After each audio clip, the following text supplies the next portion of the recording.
All right, well, welcome back to Discussions in Faith with Terry and Cindy. We're starting out with Daniel tonight and are very anxious and excited about getting involved in this. And when you think of the book of Daniel and you think of the stories that and characters that we were told about that are like Daniel in the lion's den, Shadrach, Meshach, and Abednego, those are great and they're a big part of the book of Daniel. However, you're missing the main point of it if you just know the stories and not all the rest. It's about God's sovereignty, how faithfulness to God brings you through. So our first thing we want to do tonight is we want to talk about where we're at in history. So we'll kind of know where we're getting started at before we start on chapter 1. We're going to start all the way back with Joseph, because everybody knows about Joseph and Coat of many colors. Coat of many colors. Abraham, Isaac, and Jacob, how they came to Egypt, and they were brought down to, which became, is the family of Israel. They stayed there about 400 years that they were there. And then they grew during that 400 years from a family of about 120 to 2 to 6 million people in this tribe. And God had promised to their patriarchs of Israel, of Isaac, Abraham, and Jacob, this land, the promised land. They lived there without a king for 400 more years. And that was during the time of the judges and all, which we had talked about on our study of Ruth, a very rough time. It was lawless and there was not any real authority. And a lot of the people of Israel kind of got sidetracked a lot in that, and they didn't stick with some of their what God had wanted for them. So he brought up kings. God brought up kings. He brought up Saul, then David, and then Solomon. God raised them up as the kings for the people of Israel. After Solomon, there was a civil war, and the two kingdoms divided. First, we have the northern kingdom, which is 10 tribes of Israel, and the other 2 out of the 12 tribes made the southern tribes, Judah. That was the tribe of Judah, and Benjamin came together to make Judah. And that's what we're going to be talking about, the southern tribe, because they got into it with Nebuchadnezzar. And we're going to get started on our verses here in the chapter. That gives you some background so you know where we're at in history. That's really important when we're studying the Bible. And we're going to read different verses and talk about them. Terry, you start. Okay. So we're going to start with first chapter, verse 1, and it is in the 3rd year of the reign of Jehoiakim, king of Judah, Nebuchadnezzar, king of Babylon, came to Jerusalem and besieged it. And the Lord delivered Jehoiakim, king of Judah, into his hand, along with some of the articles from the temple of God. These he carried off to the temple of his God in Babylonia and put in the treasure house of his God. Okay, now Nebuchadnezzar,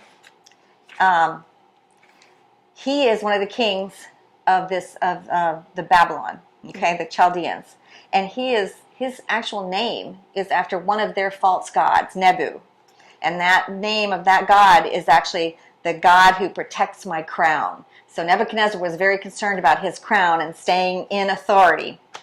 He was also extremely narcissistic too, because that is what gets the rest of, like Daniel and everybody in trouble too, because he thinks a lot of himself.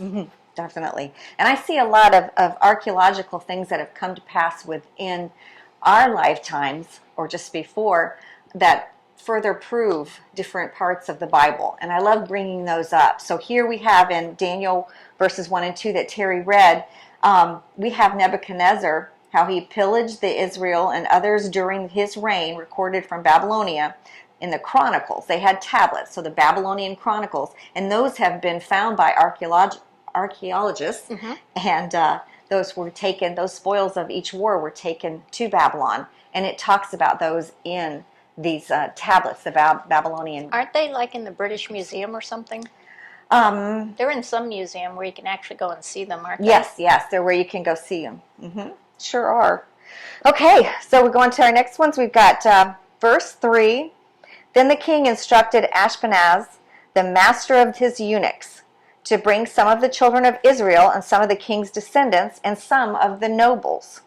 He wanted young men in whom there was no blemish, but good-looking, gifted in all wisdom, possessing knowledge, and quick to understand, who had ability to serve in the king's palace, and whom they might teach the language and literature of the Chaldeans. Otherwise known as the Babylonians. Right. A lot of their literature and their way of writing and all was Chaldean. And so that's what they actually had to learn. They relearned how to write and read and everything when they were taken captives. And they just took the smartest, the best looking, the best of the best, noblemen, sons even. And they were anywhere between 14 and 20. We're assuming between 14 and 17 is the most thought at. So they got them young enough to where they could be trained. Yeah, you know what this kind of reminds me of too is because, without any physical defect or blemish, they're handsome and whatever. That kind of mirrors like the sacrifices that the Jews used to, would have to go into the temple. So it's almost like Nebuchadnezzar is making fun of their religion. So, yeah. And this title they're talking about, Ashpenaz, the master of the eunuchs in Babylonia, this is the one that was in the British Museum, is a clay tablet. And on it says Rab Cyrus, and that means the master of the eunuchs. So it just further, goes back into it, and it's from this time period. It shows that they actually had somebody that fulfilled that task within the Babylonian Empire. And so he led these men and chose them as well and brought them over.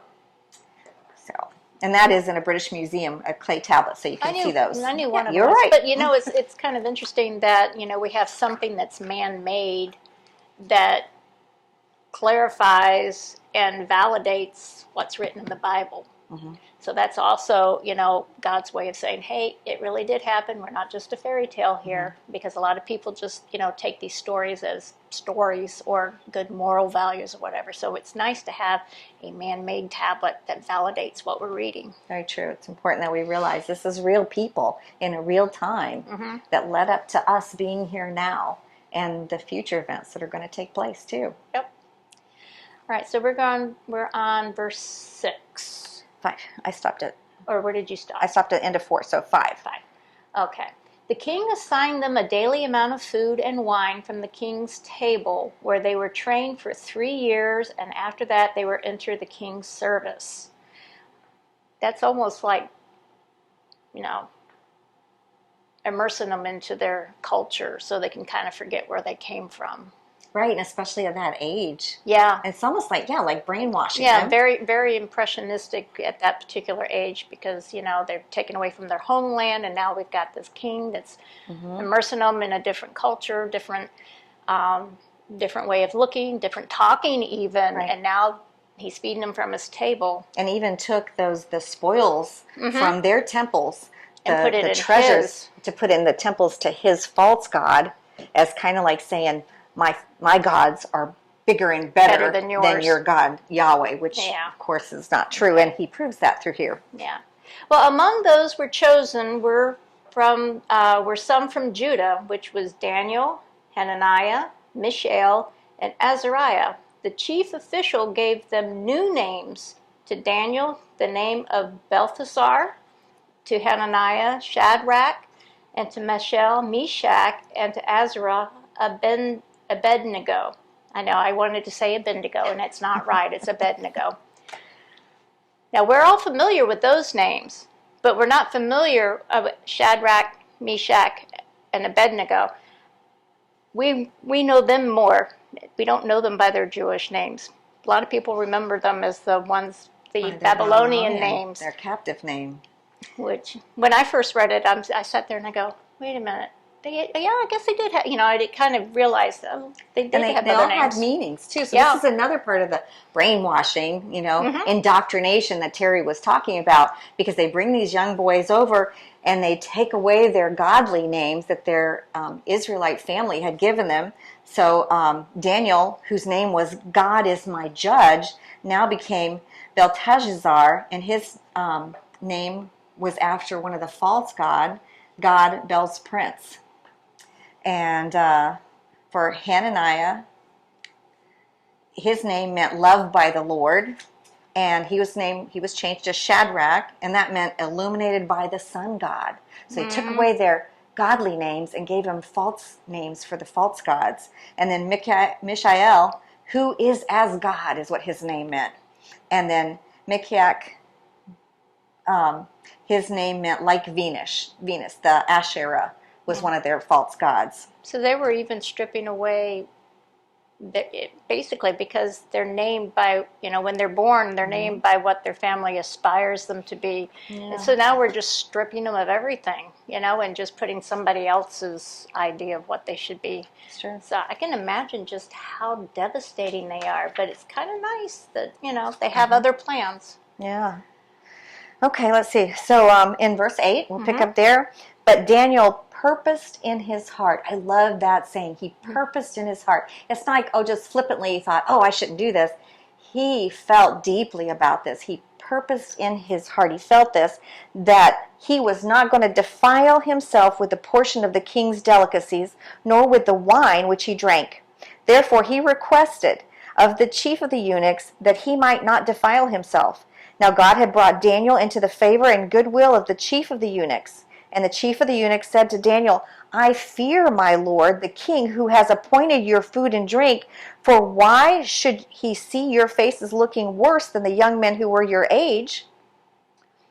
Then you would endanger my head before the king. He's worried about losing his head because he would be punished for not following the king's orders if he didn't give them the food. Yeah, and why didn't they want those? Yeah, well, he's afraid that they're going to be sickly looking because, Daniel and his friends, they're not used to eating, those particular foods because they have a certain dietary. Plus, they're probably offered to the gods first. So again, that's another way of being, of defiling themselves, and there's, and the guy was, you're right, he was afraid of losing his head because if they started looking poorly, not as fit as everybody else, he's going to ask why, and if it's because he's not eating, the other guy's going to, it's going to be, well, why didn't you feed him? And the other guy's going to go, well, I did, but they wouldn't eat. So, but Daniel had a plan. Yeah, and since this wine and the food was offered first to their false idols, then it was taken into the king's table, and that was kind of a way for them with their idols to then consume and become a part of their gods. That's what they felt, and Daniel knew this and didn't want to be a part of that. So then Daniel said to the guard whom the chief official had appointed over Daniel, Hananiah, Mishael, and Azariah, please test your servants for 10 days. Give us nothing but vegetables to eat and water to drink. Then compare our appearance with that of the young men who eat the royal food, and treat your servants in accordance with what you see. So he agreed to this and tested them for 10 days. Now, after 10 days, if you are going to show any kind of malnutrition, you would start after 10 days of not eating. If you're not eating the right way, you'll either be really tired, you'll start to lose weight, you just won't look right. And so 10 days is a good time for testing. So I think it's amazing that Daniel thought, well, instead of just coming right out and saying we're not going to do it, let's come to a test. So this is also putting God to the test too. And Daniel knew that God was on his side. Right. And with them, now it says give them vegetables to eat.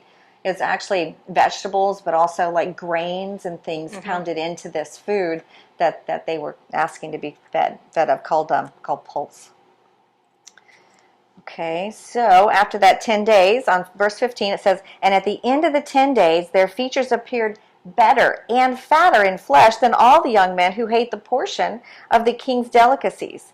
Thus the steward took away their portion of delicacies and the wine that they were to drink and gave them the vegetables. So Daniel had proven his point. God was faithful to them and kept them healthy, eating the way that they were supposed to eat according to God. Yep. And it amazes me that all we hear about are these four. There were a lot of other Babylonian men that were taken, and they evidently didn't stand up for what they believed because they aren't mentioned here. Actually, that's just our assumption. We're talking about the Judites. The Jewish, Jewish. Not the Babylonians. That's right, when they came to Babylon. Yeah, when they came over, But these four must have found favor because of their conviction, and they wanted to continue to serve God. Yeah. So, and at the end of the time set by the king to bring them into the service, oh, wait a minute, I think we're on 17. 17, I'm sorry. That's it. To these four young men, God gave knowledge and understanding of all kinds of literature and learning, and Daniel could understand visions and dreams of all kinds. At the end of the time set by the king to bring them into his service, the chief official presented them to Nebuchadnezzar. The king talked with them, and he found none equal to Daniel, Hananiah, Mishael, and Azariah, I guess. Mm-hmm. So they entered the king's service. In every manner of wisdom and understanding about which the king questioned them, he found them 10 times better than all the magicians and the enchanters in his whole kingdom. And Daniel remained there until the first year of King Cyrus. So these guys gave the king better advice than the older advisors or sorcerers or enchanters, because they used, those guys used to give the king advice all the time. They used to say, "Oh yeah, I can interpret your dreams and everything," but we all know that was a sham.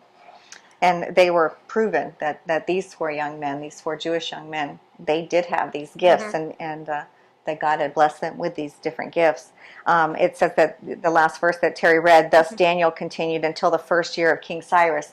So it was 70 years of captivity that the Jewish people had in Babylonia for this group. And so with him being taken as a young adult, probably 17 or something, and then the 70 years of captivity, he probably died at 80 plus years old. So almost his entire life was spent in captivity here in Babylon. Yeah. So, but how did the Israelites really get into this mess in the first place? They had gotten this promised land, and in the promised land that God had given them, one of the promises he had made to them, if they forsake God, then God would turn them over to their enemies. It's a promise, a covenant that God had made with the people, and they'd broken that a few different times, and this time is when God gave them over to the Babylonians. And but the Israelites that were living there, it was in this land, Canaan, had different idols that they worshiped there, the people of that land, when they came into it. So they tried to combine Yahweh, the one true God, our God, in with these false gods, and they would worship them together. So like the Jewish people were agricultural people. So they wanted the crops to grow, and they wanted, the weather to be right so their crops would grow, and they wanted this. So the Baal was attractive as one of the Canaanite gods of weather and agriculture. So they got to where they were just compromising a little bit, and then they would accept this god and start praying to him, to this false idol, as well as to Asherah, who was a goddess of fertility for their crops and their livestock and all. And they would worship those cults as well as God, thinking, well, that's an addition. But it's not an addition, because God is all that we need.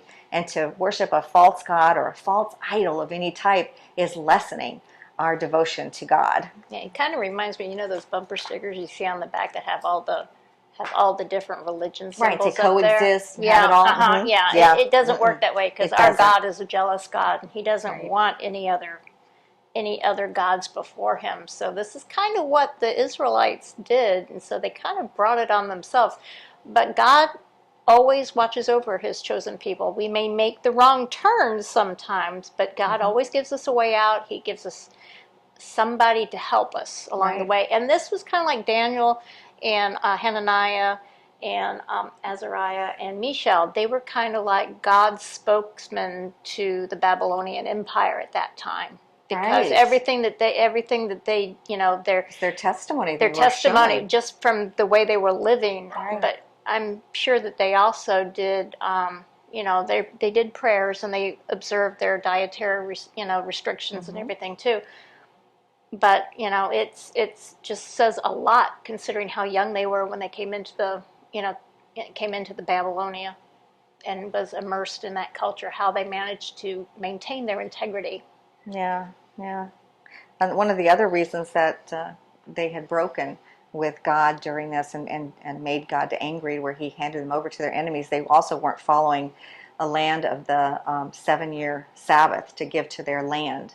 The agricultural, they were supposed to farm, and on the 7th year, farm for 6 years, on the 7th year they were supposed to not farm. It was to replenish their soil. God always has reasons for the things that he tells us, and this was one of the reasons for this seemingly small thing, but they still do this in Israel today. This last year was the land of the was the year of the Sabbath for them in planting. They weren't supposed to plant last year, and that's just still honoring what God told them to do. So they save up the years before to get them through this one year, and then they start. Farmers today too do something like that too, because of crop rotation. You always want to, you have your land, but there's always one field that you always want to leave empty so it can replenish. So even though it's a biblical law, we kind of adapted it to what we do today, especially in farming and agriculture, because they rotate their crops, and there's always one acre, whatever part of land they've got, there's always one that's always set aside, nothing to grow for that season. Right, so God has all these plans for us, and he's got reasons for what he has us do. It's not because he's just a harsh God. No. It's because he's wanting the best for his people. And, we're kind of like a people in exile as well today in our time. We're living in a world where people don't want us to recognize our God. They don't want our Bible around or it being read. They don't want representations of it anywhere in their government or anywhere. They don't want our morals based on what God's told us. They don't want the steadfastness that Christians who stick to what God wants, like Daniel and the other three, that they don't want that. They don't like seeing that in us, and it frightens them. So people today try to get us to abandon our beliefs, and even sometimes will try to make us feel foolish for our beliefs. They want our kids to introduce to things and get indoctrinated in school in a young age, and that's one of the things we have to be cautious of, because we have to think of ourselves as actually living in a land of exile. This isn't our home here. Our home is going to be with God later on in heaven, and things are going to get tougher for us now because we know these times are coming. Yeah.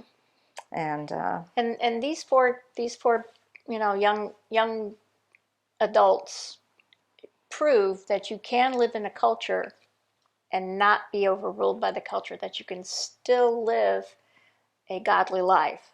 so So it's a great lesson. Yeah. So really we don't have a leg to stand on. We need to make, if we're living in exile, we're still waiting for, our Savior to come. Sure.